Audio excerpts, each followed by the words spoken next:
मेरे प्रिय बच्चे, ग्रहों की दिशा बदलने लगी है।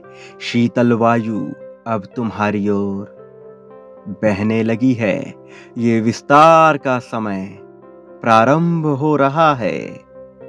अब तुम्हारे जीवन का एक नया सत्र आरंभ हो रहा है। अब तक तुम जिस भंवर में फंसे हुए थे, अब वह भंवर समाप्त होने को है। उसका रास्ता साफ होने को है। अब एक नए सुंदर अध्याय का उदय होगा। एक नया सुंदर अध्याय अब तुम्हारे जीवन में लिखा जाएगा। मानो कई दिनों के अंधकार के बाद सूर्य अपनी क्षितिज पर उभरा हो। जिस प्रकार से सूर्य के उदय होते ही वातावरण की सभी नकारात्मक शक्तियां समाप्त हो जाती हैं और सभी वृक्ष, पशु, पक्षी, मानव प्राण शक्ति ग्रहण करने लगते हैं। ठीक उसी तरह से तुम्हारे जीवन में अब एक नया सवेरा होगा। अब एक नया दिन उजागर होगा मेरे प्रिय। इसलिए इस संदेश को पूर्ण सुनना है तुम्हें। किसी भी हाल में इसे अनदेखा करने की भूल नहीं करनी है। अब मैं तुम्हें तुम्हारी उपलब्धियों से जुड़ी हुई बहुत महत्वपूर्ण बात बताने वाला हूँ। अब तुम उस अवधि में प्रवेश करने जा रहे हो जहां तुम्हें स्वयं का बहुत तेजी से विस्तार करना होगा। ब्रह्मांड के मूल स्वरूप अर्थात विस्तार से तुम्हें सामंजस्य बिठाना होगा। ये ब्रह्मांड अनंत काल से ही विस्तारित होता जा रहा है और यह अनंत काल तक ही विस्तारित होता रहेगा और इसी से सभी ऊर्जाओं का प्रादुर्भाव होता है। अंततः सब इसी में विलीन हो जाती हैं। और अब जबकि तुम भी इसी ब्रह्मांड का अंश हो, तो आखिर कब तक तुम सीमित स्वरूप में ही जीवन जीते रहोगे? ये वही समय है जब तुम्हें अपनी शक्तियों को, अपनी क्षमताओं को और अपनी ऊर्जा को सभी तरफ से बढ़ाना होगा। इसका अर्थ ये है कि जीवन के सभी स्तर पर तुम्हें अब अपना विस्तार करना होगा, क्योंकि अब तुम्हारे लिए अनेकों संभावनाओं के द्वार खुल रहे हैं। ऐसे द्वार जहां से केवल प्रगति और प्रगति ही प्राप्त हो सकती है, जहां से तुम्हें यह प्रकृति असीमित समृद्धि, प्रेम और सम्मान दिलाना चाहती है। लेकिन इसे प्राप्त करने के लिए तुम्हें स्वयं का विस्तार करना होगा।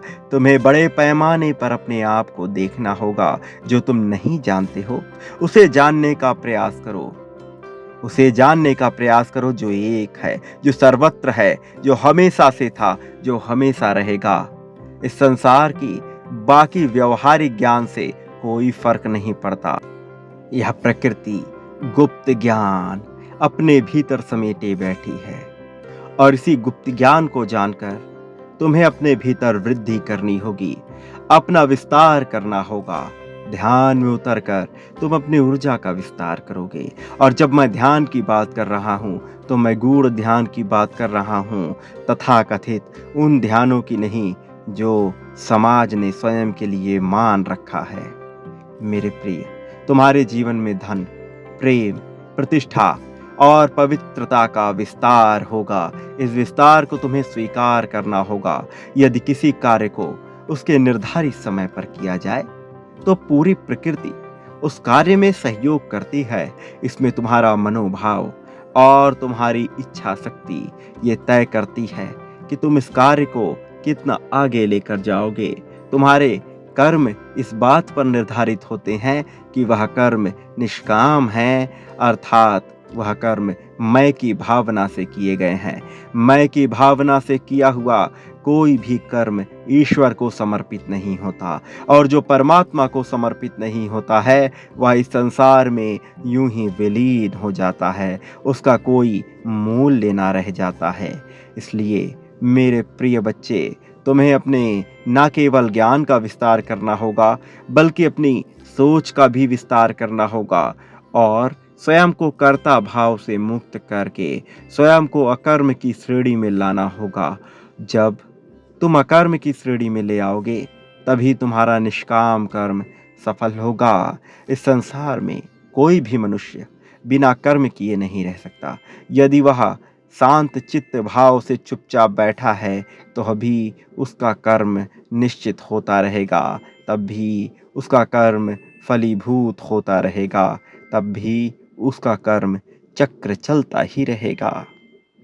लेकिन स्वयं को कर्ता भाव से मुक्त रखकर किया गया सभी कर्म ईश्वर को समर्पित होता है, और ऐसी मान्यता रखने वाले मनुष्य के जीवन में कभी कुछ भी बुरा नहीं होता। कारण ये, क्योंकि तब उसका कोई कर्म होता ही नहीं है। जब वह यह मान बैठता है कि जो हो रहा है वो परमात्मा की मर्जी से हो रहा है, जो होगा वो परमात्मा की मर्जी से होगा, तब उसके जीवन में जो भी क्षण आते हैं उन्हें वह जिंदा दिली के साथ जीने लगता है। क्योंकि तब वो ये चाहत भूल जाता है कि उसे कुछ चाहिए, तब वो शिकायत भूल जाता है कि उसे कुछ नहीं मिला। कारण ये है कि जब ऐसा भाव किसी के मन मस्तिष्क में उत्पन्न होता है तो वो ये मान बैठता है कि उसे जो भी प्राप्त हो रहा है वह ईश्वर की मर्जी से ही प्राप्त हो रहा है, और यदि उसे कुछ नहीं मिल रहा है तो वह ईश्वर की ही मर्जी से नहीं मिल रहा है। और इस संसार में जो भी हो रहा है, चाहे उसके अपने ही हाथों, चाहे उसके अपने ही विचारों द्वारा, चाहे उसके अपने ही शरीर द्वारा क्यों ना किया गया हो, वो ये मान लेता है कि तत्कालीन परिस्थिति में ये परिस्थिति जन्य कर्म ईश्वर द्वारा ही कराया गया है, और ऐसी स्थिति में उसका कोई भी कर्म कभी भी लिखित दर्ज होता ही नहीं है, बल्कि यह सब आकर्म अर्थात निष्काम कर्म की श्रेणी में आ जाता है, और उस क्षण से उसके सभी कर्म नष्ट हो जाते हैं। जब मनुष्य के कर्म नष्ट हो जाते हैं तो कर्म चक्र भी नष्ट हो जाता है, और ऐसी परिस्थिति में मनुष्य सभी तरह के पाप पुण्य से मुक्त हो जाता है। फिर उसके आगे ना तो कोई मार्ग उसे नजर आता है, ना ही उसके पीछे कोई बाधा उसे नजर आती है, ना उसे कोई रोकने वाला नजर आता है, ना उसे कोई सहारा नजर आता है। फिर वो पूरे संसार में केवल अपने आप को ही देखता है, अपने ही स्वरूप को देखता है। वो उस तारे को भी महसूस करता है जो सर्वप्रथम इस संसार में निर्मित हुआ था। जल के उन अणुओं को भी महसूस करता है जो कभी उसके भीतर तो कभी आसमान के बादलों में छिपे हुए होते हैं। यदि तुम गंभीरता से विचार करो तो तुम ये जान पाओगे कि तुम्हारा यह शरीर 70 से 80% तक जल से ही निर्मित है। और यह जल कहाँ से आया? ये जल कभी भूमि में था, यही जल कभी फल सब्जियों में था, यही जल कभी समुद्र में था, तो यही जल कभी नदियों में था, ये जल नालियों में भी रहा, यही जल सूर्य द्वारा वाष्पित होकर बादल भी बना, यही जल वर्षा भी बना, यही जल तुम्हारे भीतर भी गया। ये जल सदा से ही रहा है। इस संसार में, इस धरा पर, इस ग्रह पर, इस भूलोक अर्थात पृथ्वी पर ये जल आदिकाल से ही रहा है, और यही जल तुम भी बन जाते हो, यही जल कोई अन्य जीव भी बन जाता है। ये जल सदा से ही था, ये जल सदा ही रहेगा। इसके रूप परिवर्तित हो रहे हैं, केवल इसका विचार करो। अर्थात तुम्हारे शरीर में जाने वाला प्रत्येक अणु कभी न कभी किसी न किसी अन्य रूप में भी विराजमान रहा है। फिर तुम किसी अन्य स्वरूप, किसी अन्य मनोभाव में स्थित व्यक्ति को नफरत की दृष्टि, ईर्ष्या की दृष्टि या जलन की दृष्टि से कैसे देख पाओगे? यह संभव नहीं हो पाएगा। जिस मनुष्य के भीतर ज्ञान हो जाता है, जिस मनुष्य के भीतर करुणा पनप उठती है, वह समझ जाता है कि संसार में उसके सिवा दूसरा कुछ भी नहीं, एक वही इकलौता अद्वैत है, वही असली सत्य है, वही परम ज्ञान है, वही परम आनंद है और फिर वह नैसर्गिक रूप से जीना प्रारंभ कर देता है। फिर वह अपने शरीर की आवाज़ सुनना प्रारंभ कर देता है। फिर वह अपने मन के भुलावे में नहीं पड़ता। फिर वह अपनी जीभ के स्वाद के लालच में नहीं पड़ता, ना अपनी काम वासना के लालच में जाता है, ना वो किसी भी तरह की वासना के पीछे भागता है, ना ही वह किसी भी तरह की कामना के पीछे भागता है, ना ही किसी तरह की लालसा उसके भीतर उत्पन्न होती है। उसके भीतर यदि कुछ बसता है तो शुद्ध रूप से उसका परम चैतन्य आत्मा ही बचता है। मेरे प्रिय बच्चे, यदि तुम मेरी बात को गहराई से समझोगे तो ये जान पाओगे कि मैं तुम्हें क्या बताना चाह रहा हूँ। मैं तुम्हें किस चीज़ से छुटकारा दिलाना चाह रहा हूँ। मैं अभी जो तुम्हें समझा रहा हूँ, इसे जानना तुम्हारे लिए अत्यंत आवश्यक है। कोई बाधा है जो निरंतर तुम्हें रोक रही है, मैं उस बाधा से तुम्हें मुक्त करना चाहता हूँ। मैं उस बाधा से तुम्हें पूरी तरह से अलग कर देना चाहता हूँ। मैं नहीं चाहता कोई भी बाधा तुम्हारी राह में रुकावट बने, किसी में भी इतनी ताकत आ पाए कि वो तुम्हें हराने की साजिश रच पाए। मेरे प्रिय, मैं तुम्हें षड्यंत्रों में फंसा हुआ नहीं देख सकता। मैंने तुम्हें आज़ाद उत्पन्न किया था। मैं नहीं चाहता तुम किसी दूसरे मनुष्य की गुलामी करते करते अपना जीवन बिता दो। मैं नहीं चाहता कि थोड़े से धन के लिए तुम्हें किसी और की चाटुकारिता करनी पड़े। मैं ये भी नहीं चाहता कि अपना कार्य निकलवाने मात्र के लिए तुम जाओ और किसी और की तारीफों के पुल बांधो। जो तुम्हारे मन में नैसर्गिक बात आए, तुम केवल उसी तरह से अपना जीवन जियो। जो तुम्हारा शरीर कहे, केवल उसकी बात सुनो। अपने मन के आवरण पे चढ़े हुए बादलों की बात ना सुनो। उन बातों को ना सुनो जो समाज ने तुम्हें सिखाया है। उन बातों को ना सुनो जो तुम्हारी मान्यताओं ने तुम्हें सिखाया है। मेरे प्रिय बच्चे, मुझे पता है तुम अपने जीवन में बहुत सारी चीज़ों को लेकर चिंतित हो। तुम्हें कोई राह भी नजर नहीं आ रही है जिससे कि तुम सही मार्ग पर निकल सको।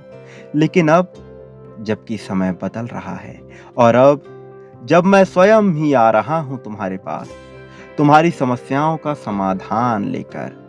तुमने अब तक जीवन में बहुत सी मुश्किलों का सामना किया है। तुम्हारा जीवन लगभग उस गुलाम की ही भांति हो गया जो सदा ही दूसरों के अधीन रहकर काम करता है, और इस वजह से तुम्हारे मन में बहुत निराशा भी उत्पन्न होती है। इस वजह से तुम्हारा मन सदा ही विचलित होता रहता है। तुम्हारे भीतर जितना प्रेम बसा है वह अद्भुत है, लेकिन तुम ये नहीं जान पाए कि उस प्रेम का प्रयोग कहाँ, कब और कैसे करना है। और इस वजह से तुम एक बेहतर मनुष्य होकर भी जीवन का आनंद नहीं उठा पाते हो। लेकिन मैं तुम्हारी जैसी दिव्य आत्मा को इस तरह से परेशान नहीं देख सकता। इसलिए मैं तुम्हारे लिए विभिन्न प्रकार की योजनाएं बना रहा हूं, और अब समय आ गया है जब इन योजनाओं को तुम्हारे जीवन में पूर्णतः लागू कर दिया जाए, जिससे तुम्हारा जीवन बेहतरीन हो सके। तुम एक सच्चे दिव्य आत्मा हो, इसलिए तुम्हारे जीवन को बेहतर होना ही चाहिए। मेरे प्रिय बच्चे, अपनी समस्त चिंताओं का त्याग कर दो। अपने मन से भय की जंजीरें उखाड़ फेंको। अपने भीतर आत्मविश्वास के सागर की मोतियां पिरो दो, क्योंकि अब मैं अपने दिव्य देवदूतों को भेजने के कार्य में लग गया हूँ, तुम्हारी सभी समस्याओं को समाप्त कर तुम्हें बेहतर जीवन दिलाने के लिए। यह दिव्य आत्मा जल्द ही तुम्हारे जीवन में प्रवेश करेगी। ये सांकेतिक रूप से तुमसे बातें भी करेगी। यह निरंतर तुम्हारा मूल्यांकन करती रहेगी। यह तय करेगा कि किस प्रकार से तुम्हारी सहायता की जानी चाहिए, और फिर कुछ समय बाद तुम ये देख पाओगे कि तुम्हारा जीवन पूरी तरह से चमत्कारिक रूप से बदल रहा है। मेरे प्रिय, यही वो समय है जब तुम्हारे जीवन में बेहतरीन मित्रों का भी प्रवेश होगा। उन्हें अपने जीवन में आने की तुम्हें अनुमति प्रदान करनी होगी। ये तुम्हारे लिए आवश्यक है। तुम्हारा जीवन अब पहले की भांति बिल्कुल भी नहीं रहेगा, बल्कि अब यह पूरी तरह से अद्भुत तरीके से चमत्कारिक रूपों में बदल जाएगा। अब तुम विशिष्ट लोगों में गिने जाओगे। अब तुम सामान्य नहीं रहोगे। अब तुम सामान्यता से ऊपर उठ जाओगे। मेरे प्रिय, अब यह बहुत ज़्यादा परिवर्तनकारी रुख अपनाने वाला है। अब एक ऐसे अध्याय का तुम्हारे जीवन में उदय होने को है। अब एक नया जीवन शुरू होने को है। इसे सहर्ष स्वीकार करो। इसे उतर जाने दो। मेरे प्रिय बच्चे, अपने जीवन को आशीर्वाद से भर लो। तुम्हारे जीवन में आशीर्वाद ही आशीर्वाद भेजा जा रहा है। इसे हर हाल में स्वीकार कर लो। अब संसार की कोई भी ताकत तुम्हें हरा नहीं सकती है। और अपनी जीत को अपने जीवन में उतर जाने दो। जीवन के हर क्षेत्र में अब जीत को स्वीकार करो। ये वो क्षण है मेरे प्रिय, जब तुम्हें अपने भीतर विस्तार कर बदलाव को अंगीकृत करना होगा। बदलाव की धारा को प्रारंभ करना होगा। अब तक जो हुआ, अब उस पर तुम्हारा कोई भी नियंत्रण नहीं है। आगे आने वाले भविष्य पर भी तुम्हारा कोई भी नियंत्रण नहीं है। तुम्हारे लिए जो पर्याप्त है वो यही वर्तमान है। लेकिन तुम अभी अपने वर्तमान से संतुष्ट नहीं हो। तुम अभी अपने वर्तमान में विभिन्न प्रकार की बातें सोचते रहते हो। तुम्हें आशाओं से मुक्त होने की आवश्यकता है। और जब मैं आशाओं से मुक्त होने की बात तुम्हें बता रहा हूँ, तो मैं भूत के ग्लानि और भविष्य के चिंताओं से भी मुक्त होने की बात कर रहा हूँ। मैं तुम्हें नैसर्गिक रूप से मूलतः तुम्हारी जो प्रकृति है उस तरह से जीवन जीने की बात कह रहा हूँ। मैं जो कह रहा हूँ उसके रहस्य में उतरो। मेरे प्रिय, यदि तुमसे किसी ने कोई समय बता दिया भोजन करने का, तो तुम्हें अपनी मान्यता के अनुसार वही समय मान नहीं लेना है। तुम्हें अपने शरीर की बात सुननी है। तुम्हें ये समझना है कि तुम्हारा शरीर कब भोजन की मांग करता है। तुम्हारा शरीर किस तरह के भोजन की मांग करता है, ना कि ये कि तुम्हारा मन क्या चाहता है, ना कि ये कि लोगों ने तुम्हें क्या बताया है, ना कि ये कि तुम्हें क्या खाना या पीना सिखाया गया है। मेरे प्रिय, इन सब बातों से मुक्त होकर केवल अपने शरीर की बात सुनो। क्या अच्छा है, क्या बुरा है, इस तरह के बेवजह की बेफजूल की बातों में मत पड़ना। सब कुछ इस प्रकृति का है। सब कुछ इस प्रकृति से ही लेना है। सब कुछ इस प्रकृति को ही वापस भी लौटाना है। इसलिए तुम्हें बेवजह की बातों से मुक्त होकर के अपने नैसर्गिक रूप से जीना प्रारंभ करना होगा। अपने शरीर की बात, अपने आत्मा की बात सुननी होगी, ना कि अपने मन के दबाव में आकर कार्य करना होगा। जो तुमने अब तक सीखा है, जो तुमने अब तक पढ़ा है, जो तुमने अब तक जाना है, या फिर जो तुम्हें जनाया गया है, तुम्हें इन बातों से अपने आप को स्वतंत्र करना होगा। अब अपने आप को उस पात्र की भांति बना लेना होगा जिसके भीतर कुछ भी रखा हुआ ना हो, और उसी क्षण में उसमें दिव्य ज्ञान अभिभूत हो सकता है। खाली पात्र में ही नया ज्ञान परोसा जा सकता है। जो पात्र पहले से ही भरा हुआ हो, उसमें कोई भी नया ज्ञान डाला नहीं जा सकता, उड़ेला नहीं जा सकता, फिर चाहे वह ज्ञान कितने ही दिव्यता से युक्त क्यों ना हो। इसलिए मेरे प्रिय, अपने अज्ञान को अपना सारथी बनाकर ज्ञान की सारी परिभाषाओं को त्याग कर नए सिरे से अपने जीवन को जीना प्रारंभ करो। और यही वो पल होगा जब तुम नैसर्गिक रूप से अपने जीवन का ब्रह्मांडीय विस्तार कर पाओगे, और केवल तभी तुम उस दिव्य परमात्मा से मिल पाओगे जिससे मिलने की चाह तुम्हारे मन में सदा से रही है। लेकिन जब तक तुम परमात्मा को किसी मनुष्य के रूप में देखना प्रारंभ करोगे, तब तक बहुत देर हो चुकी होती है।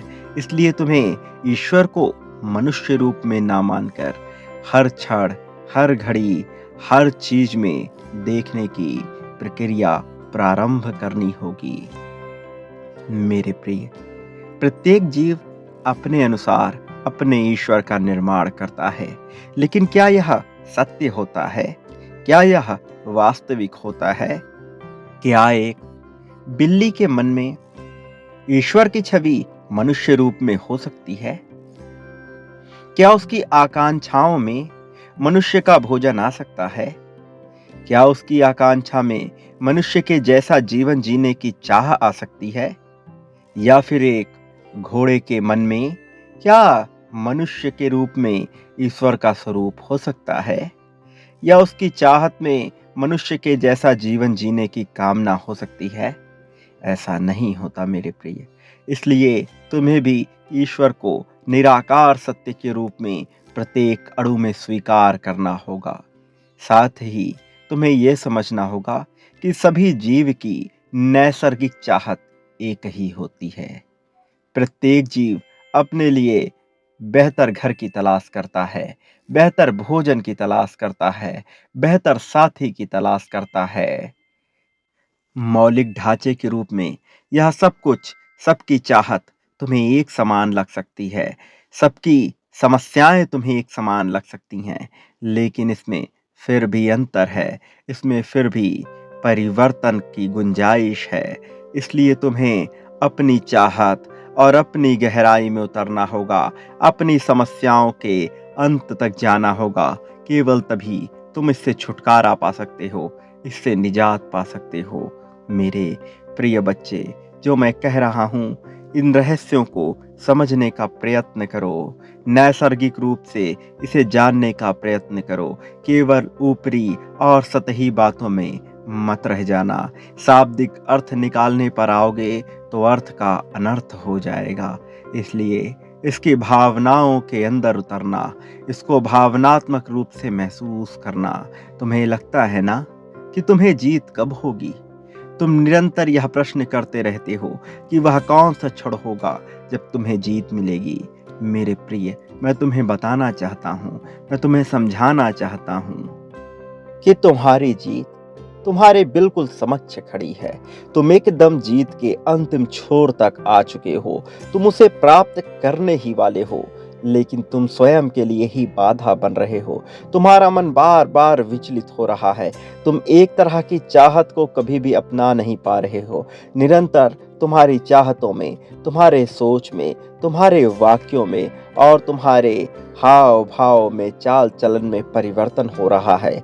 जिस दिन तुम पूर्णतः ध्यान केंद्रित करके अपने मन, वचन, कर्म और वाणी से एक जैसा व्यवहार करने लगे, उसी समय तुम्हारा जीत के साथ सामंजस्य बैठ जाएगा, और उसी समय विभिन्न देवी देवता भी तुम्हारे समक्ष आ जाएंगे।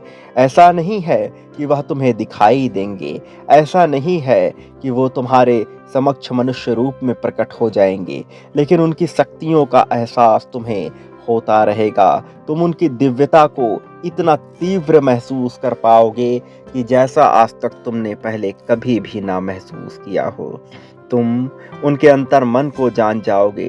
तुम ये जान जाओगे कि तुम उनसे जुड़ चुके हो मेरे प्रिय, और उसी क्षण तुम्हारी जीत हो जाएगी और तत्काल तुम्हें वह सब कुछ मिल जाएगा जिसकी तुमने चाहत की थी। कुछ ऐसी भी चीजें जिनकी चाहत तुम करने में सक्षम नहीं हो, लेकिन वो तुम्हारे लिए आवश्यक हैं। तुम्हें एक एक करके वो सभी चीजें हासिल हो जाएंगी।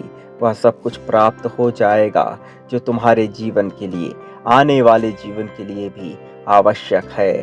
सब कुछ लिखा जा चुका है, लेकिन तुम्हें सामंजस्य बिठाना होगा अपने आप से, अपनी आत्मा से, अपने वाणी से, अपने कर्मों से, और स्वयं को कर्ता भाव से मुक्त रखना होगा। जब तुम स्वयं को कर्ता भाव से मुक्त रखते हो तो तुम्हें दुख या सुख दोनों ही दिखाई नहीं पड़ता, तुम्हें केवल दिखाई देता है तो हर जगह परमात्मा ही परमात्मा, और हर चीज में, हर कर्म में तुम्हें परमात्मा की ही मर्जी दिखाई पड़ती है। इसलिए मेरे प्रिय, तुम्हें परमात्मा को स्वीकार करना होगा, अपनी बाधाओं को काटना होगा, आगे बढ़ना होगा, रहस्यवादी जीवन को त्याग कर सरल जीवन की ओर कदम बढ़ाना होगा। नए प्रेम को, नए अध्याय को, नए विस्तार को, नई चाहत को स्वीकार करना होगा, और इसे पाने के लिए तुम्हें निरंतर अपने मन में, अपने वचनों में, अपने कर्म में, अपनी वाणी में, अपनी क्रिया में इसकी पुष्टि करती रहनी होगी। मेरे प्रिय बच्चे, तुम्हें अभी पुष्टि करनी होगी। संख्या 11-11 लिखकर इसकी पुष्टि करो कि तुम जीत को प्राप्त करना चाहते हो। तुम अनुमति देते हो सभी दिव्य आत्माओं को, सभी पुण्य आत्माओं को, सभी फरिश्तों को, जो तुम्हारी सहायता करना चाहे, हर किसी को तुम अनुमति देते हो कि वह किसी भी रूप में आकर सकारात्मक तरीके से तुम्हें सहायता प्रदान करे, तुम्हारे जीवन को प्रगतिशील बनाए, तुम्हें आगे ले जाने में तुम्हारी मदद करे। यह सहायता भावनात्मक होगी, यह सहायता सामाजिक होगी, ये सहायता आध्यात्मिक होगी, ये सहायता आर्थिक होगी, ये सहायता मानसिक भी होगी। ये सहायता तुम्हें असीम धन प्राप्त करने में, असीम सुख प्राप्त करने में, बेपनाह शांति प्राप्त करने में तुम्हें मदद करेगी। मेरे प्रिय, सभी प्रकार से, सभी आयामों से, सभी क्षेत्र से, सभी दिशाओं में सहायता की पुकार लगा दो। ये पुकार तुम्हें अभी लिखना है, साथ ही अपने मन में सोचते रहना है। तुम सहायता के पात्र बन चुके हो, तुम्हारे लिए ये आवश्यक है, ये दिव्यता से भरा हुआ होगा। ये किसी सामान्य मनुष्य के कर्म का परिणाम नहीं होगा, ये ईश्वर द्वारा कराया गया होगा। यदि यह सामान्य मनुष्य से भी आएगा तब भी यह ईश्वर का ही परिणाम है, ईश्वर का ही आदेश है। इसका प्रयोजन केवल तुम्हें आगे ले जाना, प्रगतिशील बनाना और बेहतर जीवन जीने के लिए तुम्हें प्रेरित करना है, तुम्हें सही राह पर ले जाना है। मेरे प्रिय, एक बात सदा याद रखना, चाहे कोई तुम्हारा साथ दे या ना दे, चाहे किसी भी रूप में तुम तक सहायता पहुँचे या ना पहुँचे, चाहे तुम्हारी पुकार द्वारा कोई भी दिव्य आत्मा तुम तक पहुँचे या ना पहुँचे, लेकिन वो परम आत्मा तुम्हारे साथ है। मैं सदा तुम्हारे साथ हूँ, मैं तुम्हें कभी अकेला नहीं छोड़ूंगा। परिस्थितियाँ चाहे तुम्हारे विपरीत में हो, चाहे ब्रह्मांड का प्रत्येक अणु, प्रत्येक परमाणु, प्रत्येक जीव, अजीव, निर्जीव, सजीव, सभी तुम्हारे खिलाफ क्यों ना खड़े हो जाएं, तब भी मैं तुम्हारे साथ रहूंगा, क्योंकि तुम मुझे अत्यंत प्रिय हो। तुम एक पवित्र पुण्य आत्मा हो जिसे प्रगतिशील होना ही पड़ेगा। इसलिए मेरे प्रिय, मैं तुम्हारा साथ नहीं छोड़ूंगा, मैं सदैव तुम्हारे साथ रहूंगा, विभिन्न रूपों में तुम्हारे पास ही रहूंगा। मेरा आशीर्वाद सदा तुम्हारे साथ रहेगा। इसलिए मुझसे खुद को अलग करने की, मुझसे खुद को अलग समझने की भूल कभी ना करना। मेरे आने वाले संदेशों की प्रतीक्षा में रहना। मैं आऊँगा तुम्हें सही मार्ग पर ले जाने के लिए, तुम्हारा मार्गदर्शन करने के लिए। सदा सुखी रहो, तुम्हारा कल्याण होगा।